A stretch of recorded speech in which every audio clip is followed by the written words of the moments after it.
அனைவருக்கும் வணக்கம். சின்ன மருமகள் நிப்ரமும் ரொம்பவே டிஸ்டர்பாக இருக்காங்க. நம்மளுடைய சேது இருந்துட்டு ஏன்னா எப்படியாச்சும் விடியறதுக்குள்ளே எல்லாத்துக்கும் காரணம் போஸ் தான் அப்படின்றத நம்ம நிரூபிச்சே ஆகணுன்றாங்க. அந்த மருந்தை கொண்டு வந்தது சரியான நேரத்தில் தமிழ் செல்வி ஆனால் திருட்டிட்டு வந்துட்டாங்கன்றதை நிரூபிச்சாகணும்னு சொல்லிட்டு போராடிக்கிட்டு இருக்காங்க. அதுக்கப்புறமா ரூமுக்கு போய் பார்க்குறாங்க. பார்த்தா சேது இருக்க மாட்டாங்க.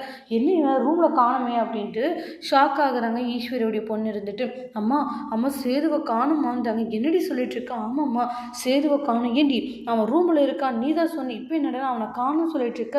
என்னடி நினச்சிட்டு இருக்கும் மனசுலாமா? அவன் ரூமில் தாம்மா இருந்தான். இப்போ அவன் இல்லைம்மா, நான் என்னம்மா பண்ணிட்டோன்றாங்க. என்னடி இப்போ எங்கே போயிருப்பான்னு தெரியலையம்மா அப்படின்றாங்க.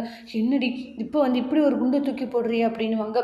எங்கே போயிருப்பான் ஒன்றுமே புரியலன்ட்டு பயங்கர யோசனையில் இருந்துட்டு இருக்காங்க. ஒருவேளை ஆதாரத்தை தேடி போயிருப்பானோ, அவ்வளோதான், போச்சு நம்ம வசமாக மாட்டிக்க போகிறோண்டி அப்படின்ட்டு ரொம்ப பயந்து போயிருக்காங்க. அம்மா நீ வேறு ஏம்மா என்னை எப்படி பயன்படுத்திட்டு இருக்க? பின்ன அவன் கண்டிப்பாக ஆதாரத்தை தேடி தாண்டி போயிருப்பான். இதில் எந்த ஒரு டவுட்டுமே நம்மளுக்கு இல்லை அப்படின்றாங்க. என்ன செய்யறதுன்னு தெரியாமல் ரொம்ப குழப்பத்தில் இருக்காங்க ஈஸ்வரி. அதோட இந்த பிழமும் முடிச்சிருக்காங்க. தேங்க்யூ.